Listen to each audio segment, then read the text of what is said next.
Hello everyone, welcome back to Shivi study ship monthly current affairs July 2023। और आज जो हमारा इंपॉर्टेंट टॉपिक होने वाला है करंट अफेयर्स का वो है अपॉइंटमेंट्स। इससे पहले ऑलरेडी मैं 2 वीडियो बना चुकी हूँ जिसमें हमने फर्स्ट पार्ट में कवर किया था इंपॉर्टेंट एग्रीमेंट्स और दूसरे में हमने कवर किया था अवार्ड्स को। और आज ही हमारा थर्ड टॉपिक होने वाला है। यहाँ पर मैं ज़्यादा कुछ और नहीं बोलूँगी क्योंकि यहाँ पर जो भी इस वीडियो को देख रहे हैं अपने आप में पहले से बहुत समझदार है। हम सबको पता है जो करंट अफेयर्स है वो किसी भी एग्जाम के लिए कितने इंपॉर्टेंट होते हैं। तो इसलिए डायरेक्टली हम अपने टॉपिक की तरफ चलते हैं। तो ये है हमारे जुलाई मंथ के इम्पॉर्टेंट हमारे अपॉइंटमेंट्स। तो फर्स्ट है यहाँ पर doctor Thani bin Ahmed Al यूदी। यही यहाँ पर आप सबसे पहले तो आप देखिए कि ये है कौन। तो minister of foreign trade of UAE. Okay, तो ये कौन है? Minister of foreign trade of the UAE, जो यूनाइटेड अरब एमिरेट्स के ये फॉरेन ट्रेड मिनिस्टर हैं। कौन? Doctor Thani bin Ahmed Al Zeyoudi. Elected as a president of 13th ministerial conference of the world trade Organization. World trade Organization हम सब जानते हैं, उसमें जो 13th कॉन्फ्रेंस होने वाली है उसमें इनको एज अ प्रेसिडेंट इलेक्ट किया गया है। और ये जो वर्ल्ड ट्रेड ऑर्गेनाइजेशन की जो ये कॉन्फ्रेंस है ये कहाँ होने वाली है? तो ये अबू धाबी में होने वाली है और वो भी फैब 2024 में। इट मीन्स नेक्स्ट ईयर में होगी। तो यहाँ पर ध्यान रखना है आपको कि वर्ल्ड ट्रेड ऑर्गेनाइजेशन की जो 13th मिनिस्ट्रियल कॉन्फ्रेंस होने वाली है उसमें प्रेसिडेंट किनको चूज़ किया गया है, किनको इलेक्ट किया गया है? तो doctor Thani bin Ahmed Al यूदी। और ये कौन है? तो ये प्रेजेंट अभी यूएई के मिनिस्ट्री ऑफ फॉरेन ट्रेड में है। ठीक है, मिनिस्टर ऑफ फॉरेन ट्रेड है। तो ये पहला पॉइंट आपको क्लियर हो गया होगा। दूसरा है हसमुख अधिया। अब ये हसमुख अधिया जी कौन है? तो ये है chairman of gift city limited. Gift city limited के चेयरमैन है हसमुख अधिया। ठीक है, तो इनको अपॉइंट किया गया है गिफ्ट सिटी लिमिटेड के चेयरमैन के तौर पर। थर्ड पॉइंट पर आते हैं Sanjay Mishra, ED director. The supreme court has extended the tenure of ED director Sanjay Mishra till September 15 on the request of central government. तो यहाँ पर बताया गया है कि जो संजय मिश्रा हैं, जो ईडी डायरेक्टर हैं, सुप्रीम कोर्ट ने इनका टेन्योर बढ़ा दिया था। और ये कब तक के लिए बढ़ाया था? तो ये September 15 तक के लिए बढ़ा दिया था। तो अगर हम अभी देखें तो अभी तो उनका जो टेन्योर है वो ही खत्म हो गया होगा, लेकिन फिर भी हमें याद रखना ज़रूरी है। और किसकी रिक्वेस्ट पे किया था ये? तो ये सेंट्रल गवर्नमेंट की रिक्वेस्ट पे किया था, इनका टेन्योर बढ़ा दिया था। फोर्थ पॉइंट है यहाँ पर पीटर अल्ब्रस। तो ये कौन है? इनको अपॉइंट किया गया है as a chairman of board of governors of international airport. जो इंटरनेशनल एयरपोर्ट है उसमें जो बोर्ड ऑफ गवर्नर है, ठीक है, जो बोर्ड ऑफ गवर्नर्स हैं उसके चेयरमैन के लिए इनको अपॉइंट किया गया। किसको? पीटर अल्ब्रस को, chairman of the board of governor of International Air Transport. Next point है Harsh Chauhan. He had resign from the post of National Commission for Scheduled Tribes. Resignation came after a clash with the Environmental Ministry over the Forest Conservation Rules 2022। तो यहाँ पर ये appoint नहीं किया गया है इनको, बल्कि इन्होंने रिज़ाइन कर दिया है। और किस पोस्ट से रिज़ाइन किया है? तो national Commission for scheduled tribe. Okay, तो ये ध्यान रखना है। रेजिग्नेशन का यहाँ पर नीचे बताया हुआ है कि कुछ क्लैश हो गए थे इनके, किसके साथ? इन्वायरमेंट जो मिनिस्ट्री है उसके साथ, फॉरेस्ट कंजर्वेशन रूल्स को लेकर 2022। ध्यान रखना है। हर्ष चौहान कौन थे ये? तो ये पहले national Commission for scheduled tribe से इन्होंने क्या कर दिया? अपने आप को हटा दिया है, वहाँ से उस पोस्ट से हटा दिया है। और यहाँ पर रेजिग्नेशन का आपको नीचे रीज़न बता ही दिया है। हर्ष चौहान जी के बारे में आपको ये बातें याद रखनी है। उसके बाद है शेख तलाल फहद अल अहमद अल सबा। काफ़ी बड़ा सा नाम है तो इसलिए आप शेख तलाल ऐसे करके भी याद रख सकते हैं। तो इनको अपॉइंट किया गया है एज अ प्रेसिडेंट। और किस लिए? Olympic Council of Asia. Olympic Council of Asia के प्रेसिडेंट के लिए किसको अपॉइंट किया गया है? तो शेख तलाल को अपॉइंट किया गया है president of the Olympic Council of Asia. Satpal Bahu. तो ये सतपाल बाहू जी कौन है? तो ये मैनेजिंग डायरेक्टर है Life Insurance Corporation of Limited के। LIC हम सबको पता है, अपने आप में बहुत इंपॉर्टेंट बन जाती है न्यूज़ कि जो LIC है, जो life Insurance Corporation of India है, उसके MD कौन है? तो उसके MD है सतपाल बाहनू। कौन है? सतपाल बाहनू। आगे देखते हैं Qu Dongyu, re elected as director general of United Nation food and agriculture organization. तो जो हमारे United Nation food and agriculture organization के जो डायरेक्टर जनरल है उनको वापस से री इलेक्ट कर लिया गया है। और पहले भी कौन थे? तो क्यू डोंग्यू थे, इनको वापस से री इलेक्ट किया गया है। किस पद के लिए किया गया है? तो director general of United Nation food and agriculture organization. इससे पहले इनको एक बार और इलेक्ट किया गया था, और वो कब किया गया था? 2019 में किया गया था। तो अब पूरे 5 साल हो गए, तो 5 साल बाद फिर से इन्हें United Nation food and agriculture organization के डायरेक्टर जनरल के पद के लिए वापस से अपॉइंट कर लिया है। क्या नाम है इनका? Q Dong you. आगे देखते हैं। यू होलियांग, ये चाइना से बिलोंग करते हैं। Under secretary general and associate administrator of the United Nation Development Programme, जिसे हम यूएनडीपी बोलते हैं शॉर्ट में, and he has succeed Usha Rao Monari of India. तो यहाँ पर बताया गया है कि इनको क्या कर लिया, इनको भी अपॉइंट कर लिया है। किस पोस्ट के लिए? Secretary general and associate administrator के तौर पर इनको अपॉइंट कर लिया गया है। और ये कहाँ से है? ये चाइना से है। और इससे पहले इनके पद पर, इस पर कौन थे, इस पोस्ट पर कौन थी? तो वो थी उषा राव मोनारी जी, जो इंडिया से बिलोंग करती थी। तो उषा राव मोनारी जी की जगह अब किसको अपॉइंट किया गया है? तो ज्यू होलियांग, जो चाइना से बिलोंग करती हैं। और ये किस लिए की गई हैं? तो यूएनडीपी की अब ये अगली सेक्रेटरी जनरल होंगी। 10 पॉइंट है हमारा अधव अर्जुन। अधव अर्जुन पहले ये तमिलनाडु बास्केटबॉल जो एसोसिएशन है उसके प्रेसिडेंट थे। तमिलनाडु बास्केटबॉल एसोसिएशन के प्रेसिडेंट थे। कौन? अधव अर्जुन। लेकिन अब इनको क्या बना दिया है? अब इनको बास्केटबॉल फेडरेशन ऑफ इंडिया का प्रेसिडेंट बना दिया गया है। तो अधव अर्जुन जी, ध्यान रखना इनको कि पहले ये तमिलनाडु बास्केटबॉल एसोसिएशन के प्रेसिडेंट थे, एक स्टेट से जो बिलोंग करता था खाली सिर्फ, मतलब तमिलनाडु अपने आप में एक स्टेट ही है ना। लेकिन अब इनको क्या कर दिया है, पूरे जो इंडिया है उसकी जो बास्केटबॉल फेडरेशन है उसका प्रेसिडेंट इनको बना दिया गया है। आगे चलते हैं।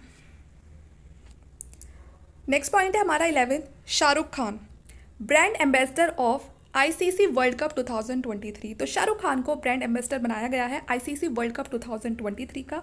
The ICC launch world cup 2023 promo features, जिसमें आपको शाहरुख खान देखने के लिए मिलेंगे और उनके साथ साथ दिनेश कार्तिक, जॉन्टी रॉड्स, ठीक है, मुथैया मुरलीधर और शुभमन गिल। तो ये सारे लोग आपको देखने के लिए मिलेंगे किसमें? जब आईसीआई लॉन्च होगा, मतलब उसका जो वर्ल्ड कप है 2023, उसके प्रोमो फीचर्स के अंदर आपको ये सभी जो लोग हैं देखने के लिए मिलेंगे। और यहाँ पर अगर कोई आपसे ब्रांड एम्बेसडर पूछता है आईसीसी वर्ल्ड कप 2023 का, तो आप क्या बताओगे? तो शाहरुख खान को बताओगे। अजीत अगरकर। अजीत अगरकर कौन है? तो chairman of the senior mains selection committee of the board of control for cricket in India. तो जो बीसीसीआई के सीनियर मेंस सिलेक्शन कमेटी के चेयरमैन हैं, बीसीसीआई है उसको तो हम सबको पता है कि ये क्या करता है, ये जो क्रिकेट है उसको कंट्रोल करता है, जो क्रिकेट के वगैरह जो भी हैं उसको कंट्रोल करता है ये। अब यहाँ पर उसके अंदर जो मैन है, उनकी जो सिलेक्शन कमेटी है कि भाई किसको सेलेक्ट करना है या नहीं करना है, सीनियर मैन सिलेक्शन जो कमेटी है उसके चेयरमैन बने हैं कौन? अजीत अगरकर। तो आप समझ गए होंगे। तो अजीत अगरकर जी को किस चीज़ के लिए इलेक्ट किया गया है, किस चीज़ के लिए अपॉइंट किया गया है? तो वो चेयरमैन बने हैं अब किस चीज़ के? सीनियर मैन सिलेक्शन कमेटी के, senior man selection committee of the board of control for cricket in India. Next point देखते हैं, ब्रजेंद्र नवनीत। अब ये ब्रजेंद्र नवनीत कौन है? तो ये एम्बेसडर है, साथ में परमानेंट रिप्रेजेंटेटिव है इंडिया की तरफ से। कहाँ पर? वर्ल्ड ट्रेड ऑर्गेनाइजेशन में। वर्ल्ड ट्रेड ऑर्गेनाइजेशन में ये एम्बेसडर की तरह भी काम कर रहे हैं जो भारत से गए हैं, और साथ में इंडिया के ये परमानेंट रिप्रेजेंटेटिव है वहाँ पर, कि मतलब यहाँ उनको कोई ऐसे हटा नहीं सकता। The government of India has extended the tenure of India's ambassador and permanent representative to the world trade organization by 9 month from 28 June 2023 to 31 March 2024। अब यहाँ पर गवर्नमेंट ऑफ इंडिया ने क्या किया है? गवर्नमेंट ऑफ इंडिया ने ब्रजेंद्र नवनीत जी जो ambassador और जो परमानेंट रिप्रेजेंटेटिव हैं इंडिया की तरफ से वर्ल्ड ट्रेड ऑर्गेनाइजेशन में, उनके टेन्योर को बढ़ा दिया। जो खत्म हो रहा था पहले 28 जून 2023 में, अब उसको वापस से बढ़ा दिया। और कब तक के लिए बढ़ा दिया है? 31 मार्च 2024 तक के लिए, मतलब अगले साल मार्च तक के लिए इनका जो टेन्योर है वो बढ़ा दिया गया है, जो अभी खत्म हो चुका था। आगे नेक्स्ट पॉइंट है हमारा प्रीति अगलम, ठीक है। तो first women director of Indian institute of technology. तो ये पहली वुमेन डायरेक्टर हैं किसी आईआईटी की, and appointed as a director of the first foreign campus. और साथ में इनको डायरेक्टर बनाया गया है पहले फॉरेन कैंपस का, आईआईटी ज़ांज़ीबार कैंपस जो तंजानिया में है। ओके, तो यहाँ पर ये आप ध्यान रखना, ऑफ आईआईटी मद्रास। तो प्रीति अगलम, इतना तो सबको बस आपको इनका नाम याद रखना है, और ये याद रखना है कि ये पहली वुमेन डायरेक्टर हैं, और किस किस चीज़ की है? तो इंडियन इंस्टीट्यूट ऑफ टेक्नोलॉजी की। 15 पॉइंट है हमारा Edgar Rinkevics, 11th president of Latvia, the first openly gay head of state in the European Union. तो ये भी इंपॉर्टेंट है, ये 11th प्रेसिडेंट है लताविया के, और यहाँ पर मेन चीज़ क्या है जो एडगर रिनी केस के बारे में कि ये पहले ओपनली गे हैड हैं किसी भी सिटी के, मतलब, ठीक है। And he has succeeded former एगिल लेविटिस। इनसे पहले कौन थे इनकी इसी पोजीशन पे प्रेसिडेंट कौन थे, तो एगिल लेविटिस थे। और his tenure will be for 4 years, और इनका जो टेन्योर है वो अगले 4 साल तक रहेगा। तो ध्यान रखना, एडगर्स रिनिकेविस ये कौन है, तो ये लताविया के 11वें प्रेसिडेंट बनेंगे। और साथ में ये क्या है, तो ये एक पहले ओपनली गे हैड हैं किसी भी स्टेट के यूरोपियन यूनियन में। ओके, 4 साल का टेन्योर रहने वाला है। किसको सक्सीड किया इन्होंने, तो एगिल लेविटिस को सक्सीड किया है। 16 पॉइंट है के राजा रमन। के राजा रमन कौन है, chairman of international financial service centre authority. Chairman है किसके, international financial services centre authority के। इनको चेयरमैन अपॉइंट किया गया है के राजा रमन को। 17 पॉइंट है राकेश पाल। राकेश पाल जी कौन है, 25th director general of India coast guard. India coast guard के 25th डायरेक्टर जनरल हैं। तो ये ज़्यादा इंपॉर्टेंट है क्योंकि इंडिया की कोस्ट गार्ड की बात की गई है, तो इसीलिए 25th डायरेक्टर जनरल है राकेश पाल जी, ठीक है। और इनके बारे में पढ़ लेते हैं। He was also the first gunner of Indian coast guard. तो ये पहले गनर भी हैं इंडियन कोस्ट गार्ड के। He was awarded the Tatrakshak medal in 2013 and President Tatrakshak medal in 2018 for his distinguish service. तो इन्हें ये मेडल भी मिल चुके हैं अपनी सर्विस के लिए। तो याद रखना कि राकेश पाल जी कौन है, तो ये 25th डायरेक्टर जनरल है इंडिया कोस्ट गार्ड के, राकेश पाल जी। 18 पॉइंट है यहाँ पर यूनाइटेड अरब इमारेट्स। तो ये पहली अरब कंट्री है, first Arab country to get observer status in Asia Pacific group on money laundering. तो ये पहली ऐसी अरब कंट्री बन गई है जिसे एक ऑब्जर्वर का स्टेटस मिला है एशिया पैसिफिक जो ग्रुप है उसमें, और किस चीज़ के लिए, मनी लॉन्ड्रिंग के लिए। ओके, आगे पॉइंट देखते हैं हमारे। 19 पॉइंट है वी श्रवण। तो ये वी श्रवण कौन है, तो ये चेयरमैन और एमडी हैं किसके, नेशनल फर्टिलाइजर लिमिटेड के। नेशनल फर्टिलाइजर्स जो लिमिटेड है उसके चेयरमैन और एमडी कौन है, तो वी श्रवण। 20th पॉइंट है एडमिरल लीजा फ्रेंचिटी। तो first women to serve as the US navy of operation and a member of the joint chief of staff. तो ये पहली ऐसी वुमेन है जो किस में काम कर रही है, US navy chief of operation में, ठीक है ना, उसमें काम कर रही हैं, और साथ में a member of the joint chief of staff. तो ये पहली महिला है उसमें शामिल होने वाली। And she is the second women to hold the rank of the 4-star admiral. साथ में ये दूसरी ऐसी महिला बनी है जिन्होंने किस रैंक को होल्ड किया है, 4-star एडमायरल को, और वो भी किस में, यूनाइटेड स्टेट्स की नेवी में। ध्यान रखना, एडमायरल लीजा फ्रेंचिटी, ठीक है, first women to serve as a US navy chief of operation and a member of the joint chief of staff. 1 से 2 बार आप ये वीडियो पढ़ देखेंगे तो आपको ये सब चीज़ें अपने आप ही याद हो जाएंगी। ज़्यादा हमें इसे रटना नहीं है, बस एक बार हमें क्या करना है, इन चीज़ों को बार बार पढ़ के ना अपने आप ही ना ये सेट हो जाती हैं फिर। Suresh Srivastava, senior Indian advocate. तो सुरेश श्रीवास्तव जी कौन है, तो ये पहली बात तो आपको ध्यान रखना है कि ये सीनियर इंडियन एडवोकेट है, और अभी फिलहाल में किस चीज़ के लिए अपॉइंट हुए हैं, तो vice president of the global United nation advocacy body. Vice president of the global United Nations advocacy body. तो जो ग्लोबल यूनाइटेड नेशन एडवोकेसी जो बॉडी है उसमें इनको वाइस प्रेसिडेंट के तौर पर अपॉइंट किया गया है सुरेश श्रीवास्तव जी को। 22 पॉइंट है हमारा जस्टिस शिव कुमार सिंह। जस्टिस शिव कुमार सिंह, तो acting president of National green Tribunal. तो जो नेशनल ग्रीन ट्राइब्यूनल है उसमें ये एक्टिंग प्रेसिडेंट है, and after retirement of Justice Adarsh Kumar Goel. क्योंकि इनसे पहले कौन थे, आदर्श कुमार जो गोयल थे, और वो अब रिटायर हो चुके हैं, तो इसीलिए अब कौन है, तो अब हैं justice Shiv Kumar Singh, national green tribunal के प्रेसिडेंट। 23rd पॉइंट को देख लेते हैं। Michael Bullock, first female head of the Australian central bank. ये पहली फीमेल हेड बनी है ऑस्ट्रेलियन सेंट्रल बैंक की, ठीक है। एमएस निवृत्ति राय, ये मैनेजिंग डायरेक्टर और सीईओ हैं किसकी, इन्वेस्ट इंडिया की। Miss Nivruti Rai, managing director and CEO of Invest India, CEO of Invest India. अब ये 25th है, ये लास्ट है हमारा, तो आप देख लीजिए इसमें, यहाँ से मैं बताती हूँ आपको, एक सेकेंड।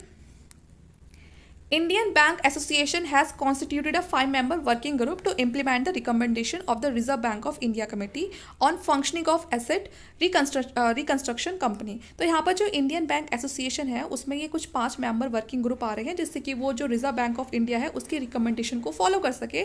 किस कमेटी के ऊपर? Functioning of asset reconstruction companies. ठीक है, तो यहाँ पर अब इसमें ये इंडियन बैंक एसोसिएशन ने किस किस को अपने अंदर शामिल करा है, वो कौन से 5 मेंबर वर्किंग ग्रुप है, तो यहाँ पर ये उनका नाम लिखा हुआ है जो रिजर्व बैंक ऑफ इंडिया के हिसाब से उनकी रिकमेंडेशन को फॉलो करेंगी। तो यहाँ पर पहले है अजीत कुमार जो एमडी और सीईओ है सेकेंडरी लोन मार्केट एसोसिएशन के। उसके बाद है हरिहर मिश्रा जो सीईओ है association of arc in India के। फिर है ये मैथिली बाला सुब्रमण्यम एग्जीक्यूटिव डायरेक्टर। उसके बाद है धर्मेंद्र पाली सीनियर ऑफिसर ऑफ एसबीआई और अनुपमा राणे जो सीनियर ऑफिसर है आईसीआईसीआई बैंक की। ठीक है, तो ये ध्यान रखना है, इन सबका नाम आपको ध्यान रखना है। और ये मिलके बनाते हैं इंडियन बैंक एसोसिएशन जो मिलकर इन सबको क्या बनाती है, एक वर्किंग ग्रुप को तैयार करती है।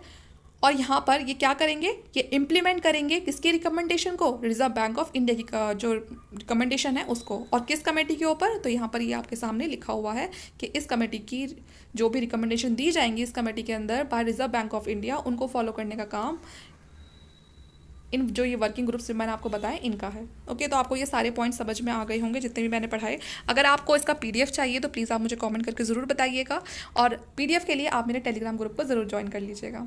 Thank you.